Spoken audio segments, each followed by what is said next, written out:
Bismillahirrahmanirrahim. Assalamualaikum warahmatullahi wabarakatuh.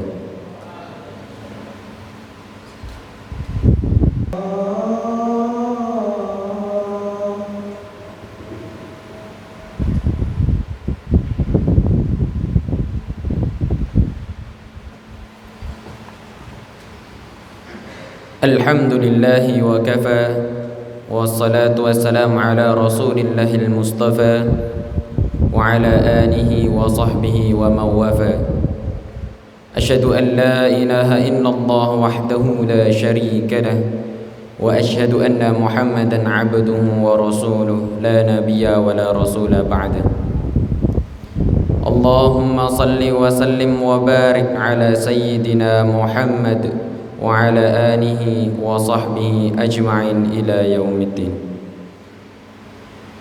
Faya ibadallah, usi nafsi wa iyyakum bitaqwallah, faqad fazal muttaqun, fala tamutunna illa wa antum muslimun. Faqala ta'ala mudhakkiran bidzalik, ya ayyuhalladzina amanu ittaqullaha haqqa tuqatih ولا تموتن إلا وأنتم مسلمون.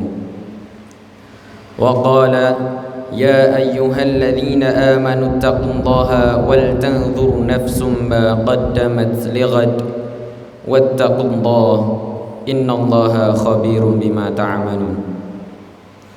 Hadirin jamaah Jumat rahimani wa rahimakumullah. Bersyukur kepada Allah Subhanahu wa taala mengawali Jumat kita pada saat ini 5 Agustus 2022 yang bertepatan dengan pembuka di hari yang baru, di bulan yang baru, dan di tahun yang baru 7 Muharram 1444 Hijriah. Kita bermohon kepada Allah Subhanahu wa taala semoga Jumat kali ini dijadikan oleh Allah Subhanahu wa taala sebagai Jumat terbaik di antara sekian Jumat yang pernah kita lalui. Sebagian aktivitas manusia ada yang melirik kepada waktu usia yang telah Allah anugerahkan untuk beraktivitas. Ada yang mengatakan saat ini dia telah berusia 15 tahun. Ada yang mengatakan saat ini saya berusia 20 tahun, 30 tahun, 40 tahun. Bahkan ada yang melebihi dari usia Nabiullah Muhammad sallallahu alaihi wasallam saat diwafatkan Allah kurang lebih 63 tahun. Apakah 70 tahun, 80 tahun, ataukah lebih daripada itu, dan telah banyak di kisaran waktu yang Allah berikan, kesempatan yang Allah anugerahkan. Kita isi dengan keberkahan, kita isi dengan beragam aktivitas yang orientasinya ibadah. Ada satu ayat yang penting kita renungkan dalam Al-Quran, dan ayat ini sangat tajam disampaikan Allah tanpa banyak pembukaan, tanpa banyak iringan yang dalam bahasa manusia mungkin diawali dengan pembukaan atau muqaddimah, tapi langsung ditujukan menghunjam pada pertanyaan dasar yang dimintakan untuk diresapkan pada setiap jiwa-jiwa manusia, khususnya hamba-hamba Allah yang beriman dari setiap pergantian waktu yang telah kita lalui. Dengan pembuka dan informasi yang telah tadi kami sampaikan, Quran surah Al-Hasyr surah ke-59 di ayat ke-18, Allah Subhanahu wa taala berfirman, ya ayyuhalladzina amanu taqullaha wal tanzur nafsum ma qaddamat lighad wattaqullaha innallaha khabirum bima ta'malun. Hadirin, ayat ini dibuka dengan tegas oleh Allah Subhanahu wa taala untuk menghunjamkan sebuah pesan yang dalam, khususnya ditujukan pada orang-orang yang telah menyatakan dirinya beriman kepada Allah Subhanahu wa taala. Dan berbahagianya kita semua, insya Allah kita yang hadir di masjid, baik area dalamnya, luarnya maupun sekitarnya, insya Allah kita termasuk dalam golongan orang-orang beriman, karena panggilan Jumat dibuka dengan panggilan iman. Quran surah ke-62 ada Jum'ah dengan namanya di ayat yang ke-9 itu. Ya ayyuhalladzina amanu idza nudiya lis-salati min yaumil jum'ati fas'au ila dzikrillah. Panggilan Jumat dibuka dengan kalimat iman. Hai semua orang-orang yang telah menyatakan dirinya beriman kepada Allah Subhanahu wa taala, jika telah tiba seruan untuk menunaikan salat Jumat di hari Jumat itu, maka bergegaslah Anda untuk berzikir Ingat, persiapkan diri Anda untuk menunaikan Jumat dengan sempurna. Jadi berbahagia ketika kita hadir datang di Jumat ini. Bersyukurlah kepada Allah Subhanahu wa taala karena iman kita masih diakui oleh Allah taala. Iman kita masih merespon panggilan Allah. Dari sekian hamba-hamba Allah bahkan yang mengatakan dirinya beriman sampai Jumat ini, kita yang terpilih dan berada di masjid ini. Belum tentu orang yang mengatakan dirinya beriman kemudian bisa mudah untuk menunaikan ibadah Jumat ini. Tapi dari syukur yang kita dapatkan ini, hadirin sekalian, kembali kita dipanggil disentuh dengan iman kita ini dalam ayat yang tegas Allah sampaikan di Quran surah ke-59 ayat 18. Ya ayyuhalladzina amanu. Kalau kita tarik ke dalam suasana Jumat saat ini, hei jamaah Jumat yang telah datang dengan panggilan iman itu, hei kalian yang telah menyatakan dirinya beriman kepada Allah Subhanahu wa taala. Bahkan ayat ini dibuka dengan huruf ya, disebutkan 360 kali dalam Al-Quran. Huruf ya, harfun nida, itu digunakan untuk memanggil seluruh jarak yang ada. Nidaul qarib, nidaul mutawasid, nidaul ba'id. Ada 14 huruf nida dalam bahasa Arab. Ada ya, ada aya, ada wa dan sebagainya. Tapi di Al-Quran hanya satu yang disebutkan ya, karena kata itu bisa mencakup seluruh fungsi panggilan dalam bahasa Arab, dekat, menengah maupun jauh. Kalau disandingkan dengan kata iman, ya ayyuhalladzina amanu, seakan Allah ingin mengatakan, hai seluruh manusia yang memiliki iman tanpa kecuali. Alladzi disebutkan 1080 kali dalam Al-Quran, mencakup seluruh kalangan tanpa kecuali, mau yang besar, mau yang kecil, mau yang tua, mau yang muda. Sepanjang dia merasakan dan mengakui dia punya iman, maka Allah memanggil dia. Kata Allah, hai para pemilik iman yang mungkin diantara kalian kualitas imannya beda-beda. Ada yang kalian imannya kuat sehingga kedudukannya merasa dekat denganku. Jangankan dipanggil dalam sholat fardu, bahkan tergerak menunaikan sholat sunnahnya. Bahkan sebelum datang subuh sudah bangun untuk tahajudnya yang dekat dengan Allah. Ada yang biasa-biasa, mutawasid, penengah, sholat nunggu fardu, puasa nunggu Ramadan, tapi iman masih melekat dalam dirinya walaupun keadaannya di tengah-tengah hubungannya dengan Allah Subhanahu wa taala. Ada yang ba'id, mungkin merasa jauh karena maksiat yang banyak dikerjakan, tapi masih menunaikan sholat walau terlambat, masih ingin mengaji Al-Quran walau kadang-kadang. Sifat Rahman Allah menjadikan baik yang imannya kuat, menengah ataupun jauh disamakan oleh Allah Subhanahu wa taala dengan panggilan ini. Seakan-akan mengatakan, saya tidak peduli sepanjang kalian masih ada iman dalam jiwamu dan datang memenuhi panggilanku, maka aku akan jadikan yang jauh aku dekatkan, yang menengah aku lekatkan, dan yang dekat semakin berikan kedudukan di sisiku. Maka berbahagialah ketika ada panggilan kita respon. Itu cara Allah untuk meningkatkan keimanan kita dan mendekatkan kedudukan kita dengan Allah Subhanahu wa taala. Karena itu sebelum masuk kepada inti penjelasannya pada ayatnya, Allah tegaskan menguatkan pesan dengan kata ayyuha, disebutkan 150 kali dalam Al-Quran. Ayyunya munada berfungsi taukid untuk menguatkan pesan, hanya tanbih untuk mengingatkan, seakan Allah ingin sampaikan, aku ingatkan ya, tanamkan pesan ini dalam jiwamu yang paling dalam. Ada hal penting yang akan aku sampaikan, yang dengan itu akan meningkatkan iman kalian dan mengangkat derajat kalian di hadapanku, kata Allah Subhanahu wa taala. Ya ayyuhalladzina amanu, hai semua orang yang merasakan beriman, mengaku pada iman, baik hubungannya dekat, jauh atau menengah, ittaqullah, tingkatkan takwamu kepada Allah. Cek keadaan takwamu, cek kuota takwamu, cek pulsa takwamu, cek bekal takwamu. Kenapa ini penting disampaikan? Inilah selanjutnya evaluasi tajam yang diucapkan dalam hati kita. Perhatikan kalimatnya. Wal tanzur nafsum ma qaddamat lighad. Tingkatkan takwa kepada Allah. Kenapa takwa ini penting ditingkatkan? Coba cek diri kalian yang telah lama menjalani kehidupan. Mungkin ada yang belasan tahun, bahkan puluhan tahun, bahkan lebih dari batas kuota yang barangkali standar kehidupan manusia. Ada yang di atas 100 tahun. Kata Allah, coba dicek selama mengalami perjalanan hidup itu, setiap berganti tahun, datang tahun baru, datang tahun yang baru lagi, datang tahun yang baru lagi. Kata Allah, pernahkah terbersit dalam benakmu, dalam jiwamu persiapan untuk menyongsong datangnya ghad? dari beberapa kitab tafsir, Tafsir Qur'anil Azim karya Ibnu Katsir rahimahullah, Mafatihul Ghaibnya Ar-Razi, Al-Kasyafnya Zamakhsyari, dan Tafsir Al-Wasit Muhammad Sayyid Tantawi. Dari 4 kitab tafsir ini semuanya satu kata dalam menafsirkan ayat ini, dan tidak ada ikhtilaf, tidak ada perbedaan pendapat di kalangan para ahli tafsir. Semua mengatakan yang dimaksud dengan al-ghad adalah yaumul qiyamah, yaumul qiyamat, tibanya hari kiamat, tibanya hisab kita di hadapan Allah Subhanahu wa taala. Dalam bahasa bebasnya tapi lugas dan tegas, seakan Allah ingin mengatakan, "Hei, kalau besok kamu dihisab dari pergantian waktu yang telah kami lalui, dari masa yang telah kami berikan kepada kalian, dari setiap berganti tahun, tahun baru, lalu tiba-tiba besok kiamat, bekal apa yang telah kamu siapkan untuk menjunjung itu? Bekal apa yang kau hadirkan? Bekal apa yang kau hadirkan untuk menghadapi hari kiamat itu?"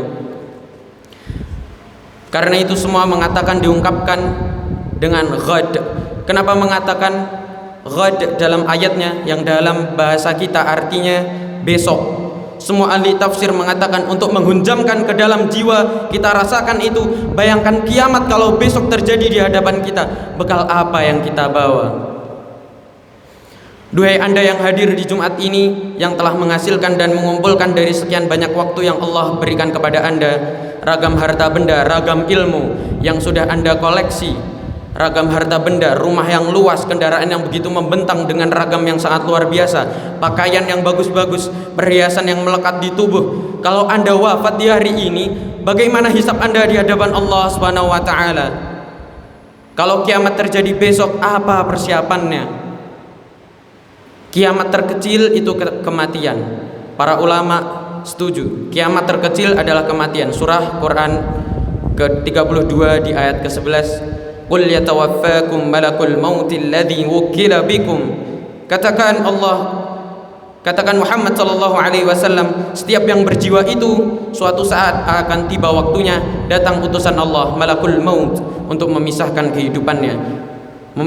kehidupannya dengan maut dari kehidupan dunia menuju hisab persiapan akhiratnya.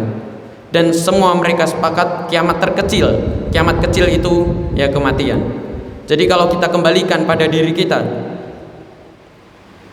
para ulama selalu mengajak kita untuk bermuhasabah. Jangankan datang tahun baru, ganti tahun lagi, ganti hari lagi, setiap hari ayat ini mengatakan kalau Anda wafat besok, apa persiapannya? Bahkan kalau diwafatkan hari ini, apa persiapan hisab kita di hadapan Allah Subhanahu wa taala? Karena itu yang paling menarik untuk menghunjamkan renungan ini dalam jiwa kita. Allah menyebutkan kalimat yang langsung dengan menggunakan kata nafsun, dan bentuknya tidak alif lam tapi nakirah. Wal tanzur nafsum ma qaddamat lighad. Kalimat nafsunnya tidak menggunakan alif lam. Kata ulama tafsir, kalimatnya tidak menggunakan alif lam untuk memberikan kesan dan pesan kepada kita, kalau ingin bagus dalam introspeksi, kalau ingin benar dalam muhasabah, lepaskan dulu seluruh kecenderungan dunia kita, kemudian tanyakan pada hati kita yang paling dalam, sudah benarkah cara hidup kita sampai dengan detik ini? Sudah benarkah puluhan tahun saya beraktivitas? Saya sebutkan rumus cepatnya. Kalau ada orang yang masih kurang nyaman, masih gelisah dan khawatir bila diwafatkan di saat itu, di saat dia merenung, ini sudah fitrah menunjukkan ada kekurangan bekal yang dalam jiwanya dan merasakan ada bekal yang kurang untuk dibawa pulang.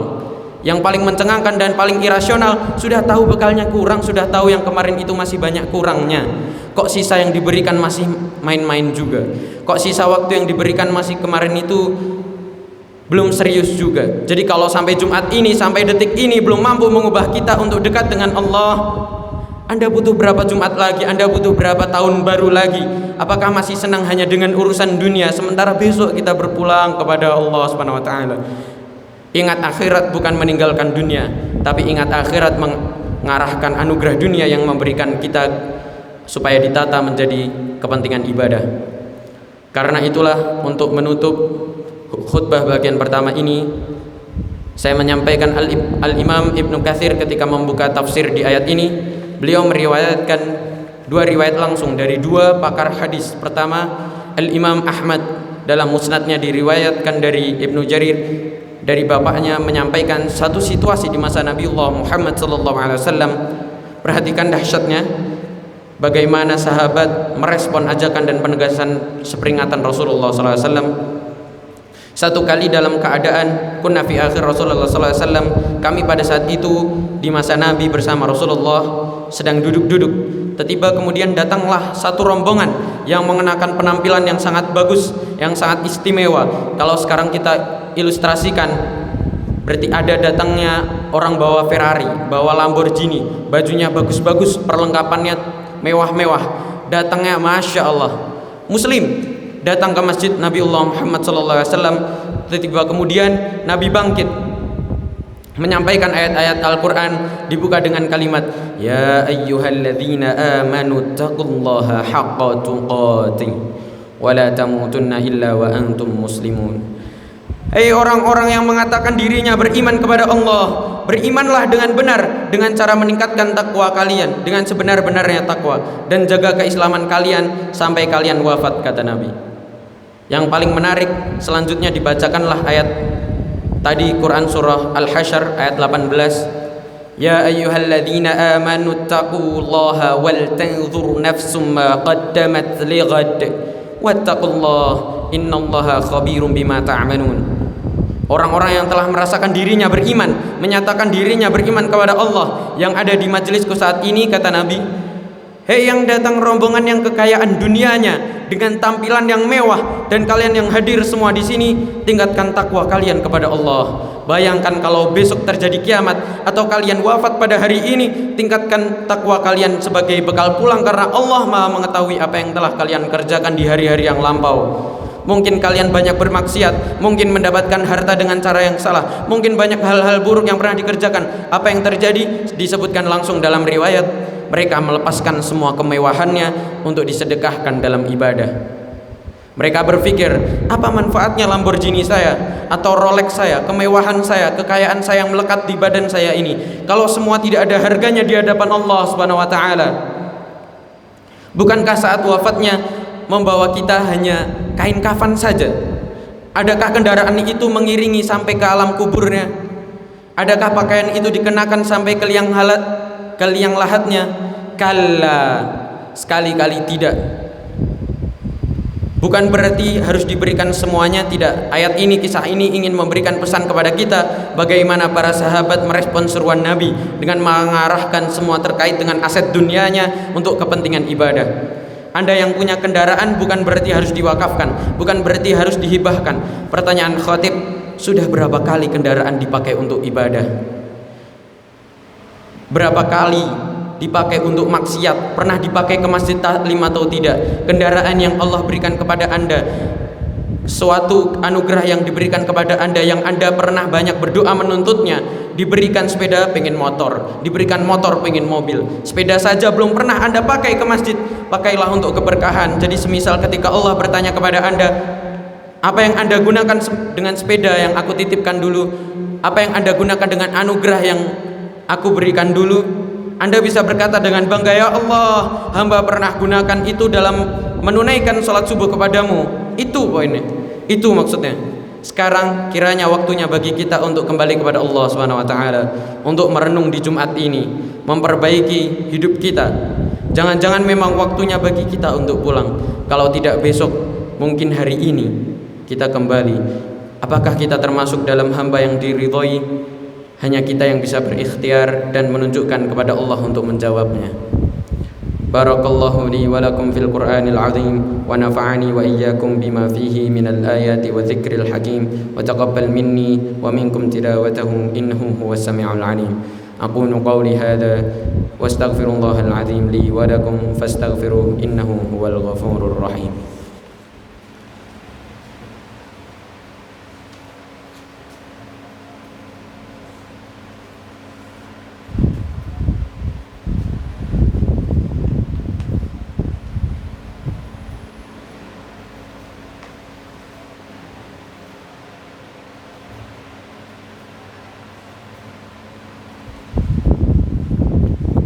Alhamdulillahi rabbil alamin, wassalatu wassalamu ala asyrafil anbiya'i wa sayyidil mursalin, nabiyyina Muhammadin wa ala alihi wa sahbihi ajma'in. إلى يوم الدين. أشهد أن لا إله إلا الله وحده لا شريك له وأشهد أن محمدا عبده ورسوله وبعد. Sebagai penutup, pertanyaannya, bagaimana cara kami mengevaluasi diri dan menyiapkan bekal jikalau kita memang mesti dalam waktu dekat ini kembali kepada Allah? Maka ditegaskan dua kali dengan dua kalimat serupa sebagai penegasan tauhid di ayat ini, dengan kalimat taqwa. Ittaqullah, kata Allah, ittaqullah. Tidak ada cara lain kecuali meningkatkan takwa kepada Allah Subhanahu wa taala. Sekarang cek sampai Jumat ini sudah berapa banyak aktivitas dunia kita kerjakan, bandingkan dengan pulsa akhirat kita. Berapa banyak kuantitas dan kualitas sholat kita sampai detik ini. Cek sampai dengan kualitasnya. Jangan-jangan sampai Jumat ini belasan tahun kita hidup, puluhan tahun kita hidup, ribuan kali kita rukuk dan sujud, bacaan sholat saja kita belum paham, mau sampai kapan lagi? Bagaimana sholat yang khusyuk kalau kita tidak mengerti apa yang dibacakan dalam sholat? Bagaimana bisa merasakan kenikmatan kalau kita nggak paham apa yang kita ungkapkan dalam sholat? Kemudian perbaiki hubungan kita dengan sesama dalam tingkat kehidupan sosial kita, apakah dengan orang tua, dengan guru, dengan teman sendiri, dan jauh lebih jauh lagi bagaimana kita saling berbagi satu dengan yang lainnya. Dan hebatnya, tidak pernah ada Jumat terjadi di masa Nabi kecuali diketahui siapa yang duduk di sampingnya, siapa yang punya kebutuhan, siapa yang punya kekurangan. Tidak ada orang kelaparan datang Jumat ketika pulang kecuali mereka telah kenyang. Tidak ada yang punya kesulitan kecuali selesai kesulitannya. Karena itu Jumat disebut dengan Jumat. Dari kata al-jama'ah, bukan sekedar duduk kumpul kemudian dengan khutbah kadang-kadang mengantuk, bahkan ada yang tertidur sholat pulang, bukan itu. Kalau cuman kumpul datang pulang, jangankan di masjid, di stadion bisa, di pasar bisa, di mall bisa, bukan itu.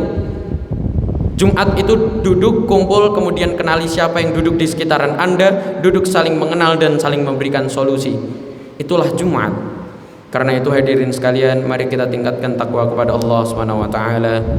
Kita merenung sejenak, beri evaluasi diri dan perbaiki sisa kehidupan kita. Semoga walaupun hari ini atau besok kita kembali kepada Allah, seluruhnya dinilai sebagai husnul khatimah. Mari kita mulai dengan berdoa, mudah-mudahan doa kita dikabulkan Allah Subhanahu wa taala dan menjadi pondasi awal kita untuk memperbaiki diri dan mendekatkan kepada Allah Subhanahu wa taala. Innallaha wa malaikatahu yusalluna 'alan nabi ya ayyuhalladzina amanu sallu 'alaihi wa sallimu taslima.